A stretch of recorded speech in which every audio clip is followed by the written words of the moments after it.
ASMR Gaming News. Greetings,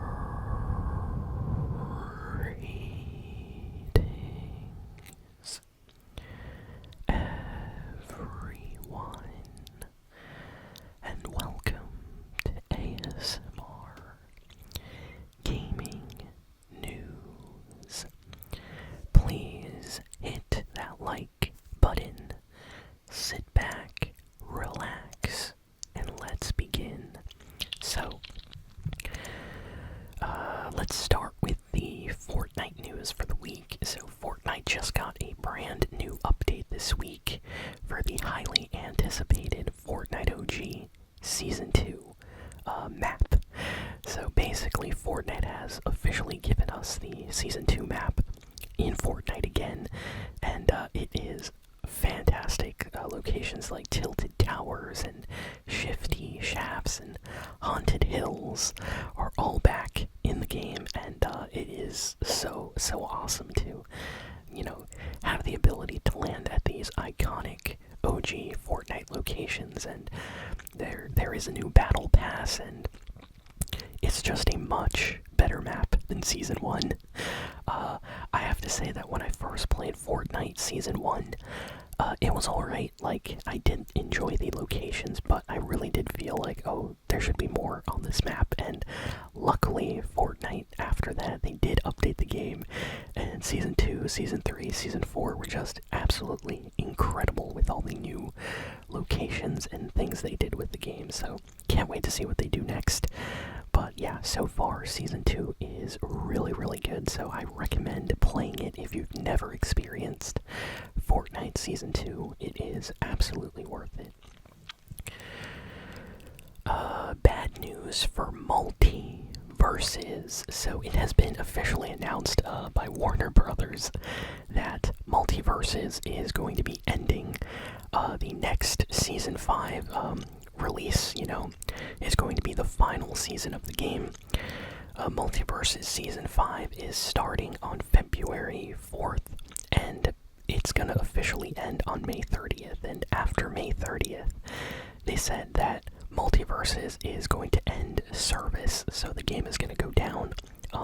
You will not be able to play multiplayer online anymore, but you'll still be able to play, single player, offline mode, so that'll still be there. But yeah, apparently Multiversus just wasn't doing that great, and they decided, you know what, let's cancel the game, kind of. So yeah, this is the final season that they're gonna get, and it's kind of sad, honestly, because I played Multiversus on the channel. I had a lot of fun. It felt like a free-to-play kind of Smash Brothers game, that Nintendo has, but it has Warner Brothers characters instead. So I don't know, I guess people just didn't really like the game that much, or maybe the battle passes weren't that great, but there is good news from this. So Warner said that because Multiversus is going to be ending, they said that they're going to strongly push for their characters to be in other games, and they specifically mentioned Fortnite. So this means that we might see a lot of other collabs in Fortnite now. That includes Jason Voorhees, possibly, who knows, because he was in Multiversus. Characters like, Steven, characters like Finn from Adventure Time, stuff like that, could actually come to Fortnite in some way. So there's going to be a lot more Batman, Superman collabs with Fortnite, and as a DC fan, I'm very happy because I feel like Fortnite has been getting a lot of Marvel stuff. So yeah, if we get more DC, more Warner characters in Fortnite in the future, I will be happy. But yeah, very disappointing to hear that for all the Multiversus fans out there. This week, the Sims Legacy Collection and Sims 2 Legacy Collection came out. Now, this is actually really awesome because the first two Sims games are, like, impossible to play on PC up until this release. Like, let's say if you just wanted to go back and play Sims 1 or Sims 2, it is basically impossible because those games don't even work on modern computers. They would would just crash. Well, they released these games as part of this special collection with new features and things, and it's available on Steam. But apparently it's also coming out on just about everything else too, so that includes, PlayStation, Xbox, Nintendo. So if you are a fan of The Sims, definitely check out the new Legacy Collection, and you'll be able to play, one or the second game with all the kind of extra expansions and features. So it's absolutely worth it if you like The Sims. Sadly, they did not make a Sims 3 Legacy Collection. It seems like everyone always forgets about Sims 3. I kind of like Sims 3. Let's see, what else? So we have some crazy news. Forza Horizon 5. I was going to say 4. Forza Horizon 5 has been officially announced for the PlayStation 5, and it's coming out this spring. Now, this is absolutely crazy because Forza, Halo, and Gears have been official Microsoft Xbox characters and series for a very, very long time. Halo has never appeared on PlayStation or Nintendo. Forza has never appeared on PlayStation or Nintendo. And Gears has never appeared on PlayStation or Nintendo. And now, Xbox is finally changing that, so one of their exclusive game series is coming to PlayStation 5 this spring. And honestly, I don't know what to think. That is crazy. And, yeah, it's officially announced, so it's absolutely happening. And after this news came out, we got information that there's also going to be a possible Gears of War collection, which is going to be releasing on Xbox, on PlayStation, and possibly on the new Nintendo Switch 2. So, yeah, wow, can you imagine getting Gears on Nintendo or PlayStation, or getting Forza now on your PlayStation? I don't know, that just feels crazy to me. Imagine if they actually do that with Halo 2 in the future. Wow, very interesting time, I always felt like Xbox games were like exclusive to Xbox, but now they're gonna be on PlayStation, so yeah. Some of the Xbox fan base is not a huge fan of this, but it seems like Microsoft really wants to expand to everything and have their games on everything now, so apparently it's working for them, so I think they're gonna keep this up. Okay, let's see, what else do we have? Okay, so there is a rumor circulating that the Nintendo Switch 2, the games for the Switch 2, might have larger cases than the current Nintendo Switch. So if you ever bought a physical Nintendo Switch game from a store, like Target or Walmart, Best Buy, you know that the cases for the Switch are like super thin and very small. So they're saying that, according to this leak, somebody actually got to see like a kind of design of the Switch 2 games and their cases, and they basically said that the cases are going to be bigger.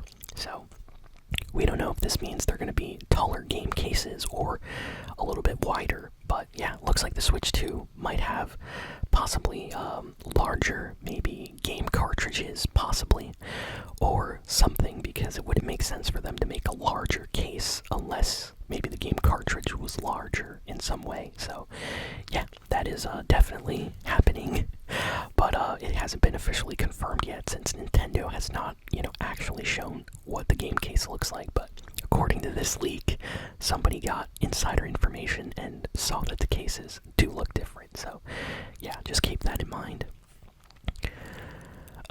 We got some news about GTA 6.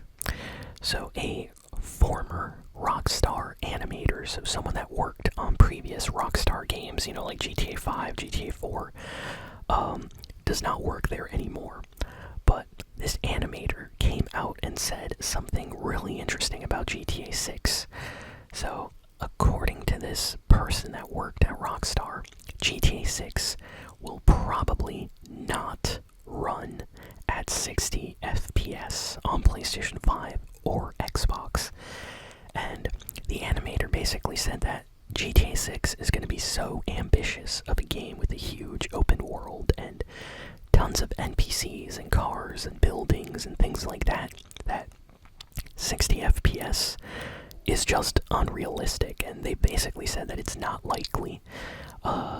So this led to a lot of fans kind of thinking that maybe GTA 6 on Xbox, on PS5 is going to be 30 FPS, like locked at 30 FPS. And maybe if you have like a PS5 Pro, maybe the game's going to be 60 FPS on that. But yeah, we'll have to see, But I hope GTA 6 runs really smoothly.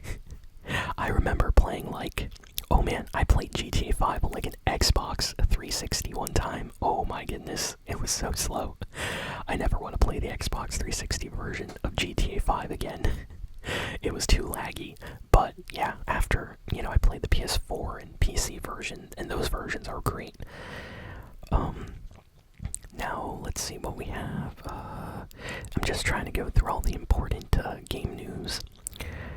So, it seems like the creator of God of War has kind of like these files which kind of describe where the future of the series is going to go. So this is not officially announced, I have to say that. This is a kind of leak, but according to development documents from the creators of God of War, the team, it seems like they are looking into making the next God of War game in Egypt. So this is going to be really interesting. I love Egyptian mythology, and I kind of always wanted, Kratos to go to Egypt. So it seems like we might actually have that happen now. So for those that have never played a God of War, game, the series kind of started in ancient Greece. So we had a lot of Greek mythology influences in that game. And then Kratos kind of went to the north, and we got a ton of Norse mythology, and it was really awesome in the last two God of War games. And it seems, according to this rumor, that now the studio is looking to have Kratos go to Egypt. Now, there's a lot of confusion about why Kratos would leave his entire, home and everyone that he knows to go to Egypt now. But I'm sure it might have something to do with the story. Maybe someone he knows gets kidnapped or gets lost or taken by one of the Egyptian, gods or something, and Kratos has to go over there and deal with them. But either way, I'm super excited because I can't wait to, play a God of War game set in Egypt. So I really, really hope this rumor ends up being true. But yeah, seems like it's probably gonna happen. A leak accidentally came out. Xbox was not supposed to reveal this yet, but they listed that World of Warcraft is going to be coming out for console. And for those that don't know, World of Warcraft is an MMO game made by Blizzard, and it has only been available on PC. But recently, Xbox mistakenly mentioned that it's coming out for console, so this is kind of like a bad kept secret. They kind of let it slip that this game is going to be coming to Xbox, and this is not the first time either. They've mentioned this a few times in the last year or two. Phil Spencer has mentioned this in a few interviews, he would like to have those games come out on Xbox, so it seems like that's actually going to happen now. Sony has a new CEO and new president. So right now, the brand new Sony Interactive Entertainment president is Hideaki Nishino. And a lot of the old kind of staff in high positions at Sony have resigned or left the company. So this is really interesting. Apparently, with the failure of some of the recent Sony games, like Concord, that did not do very, very well, Sony has kind of been, the investors at least, have kind of been angry that the company lost so much money. So it seems like some people got fired, or I should say not fired, but they willingly left. And it seems like they got replaced with new leadership there. So hopefully this means that Sony's going back to what they do best, single player and kind of adventure stories, like Last of Us, Uncharted, God of War, or Ratchet and Clank, stuff like that. So I would love to see, them continue doing that. So yeah, I'm excited for the future of Sony. Can't wait to see what they do next. And I think that's kind of all the big and important news for this week. Let me see if there's anything else that I'm missing here. No, not really. Yep, there's not much else. So yeah, I went through all the big pieces of news for this week. So thank you all for listening, for watching. Please be sure to like, comment, share, and subscribe, and I'll see you all next time. So long, and farewell.